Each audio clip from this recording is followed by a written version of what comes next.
all world leaders, all politicians must lead in this effort. Words are not enough.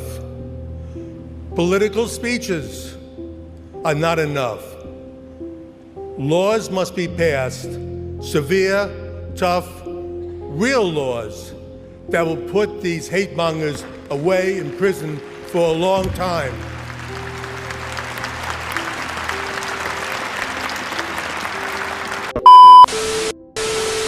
This evil anti-Semitic attack is an assault on all of us. It's an assault on humanity.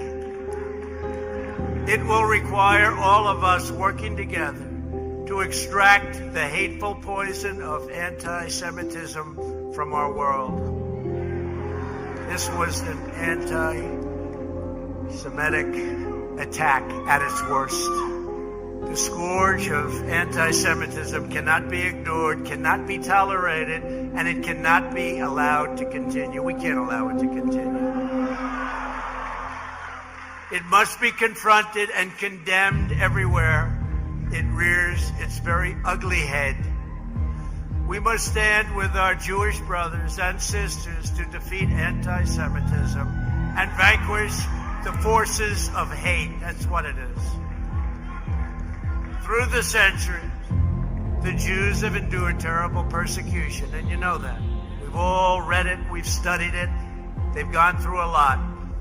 And those seeking their destruction, we will seek their destruction.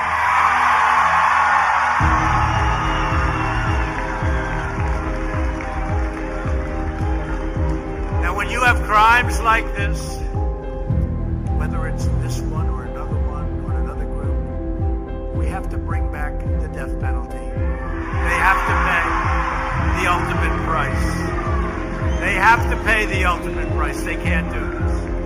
They can't do this to our country.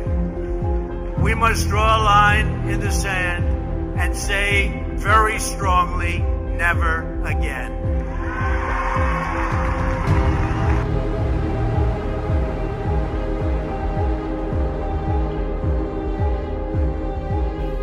And I heard a loud voice saying in heaven, Now is come salvation and strength and the kingdom of our God and the power of his Christ.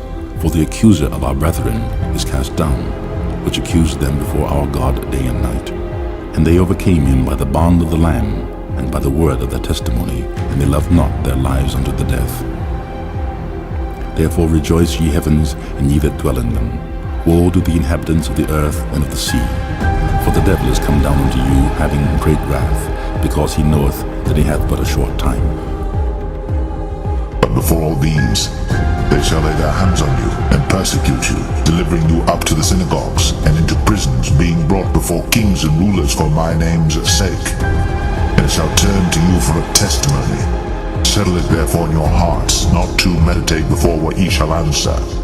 For I will give you a mouth and wisdom, which all your adversaries shall not be able to gainsay nor resist. And ye shall be betrayed, both by parents and brethren, and kinsfolks and friends. And some of you shall they cause to be put to death. And ye shall be hated of all men for my name's sake. But there shall not an hair of your head perish. In your patience possess ye your souls.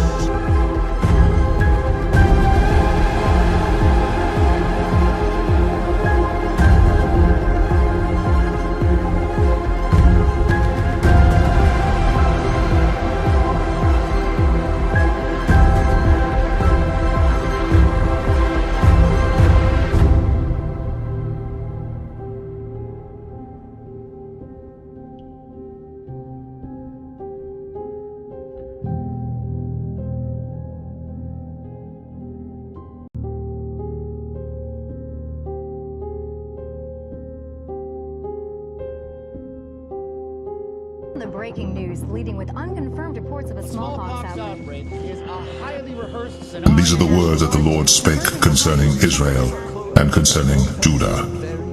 For thus saith the Lord, we have heard a voice of trembling, of fear, and not of peace. Ask ye now, and see whether a man doth travail with child. Wherefore do I see every man with his hands on his loins, as a woman in travail, and all faces are turned into paleness. Alas, for that day is great, so that none is like it. It is even the time of Jacob's trouble, but he shall be saved out of it. Because thou hast kept the word of my patience, I also will keep thee from the hour of temptation which shall come upon all the world, to try them that dwell upon the earth. Embedded in his hand is a microchip that serves as his keys, his ID, and his wallet. Fear none of those things which thou shalt suffer. Behold, the devil shall cast some of you into prison, that ye may be tried, and ye shall have tribulation 10 days. Be thou faithful unto death, and I will give thee a crown of life.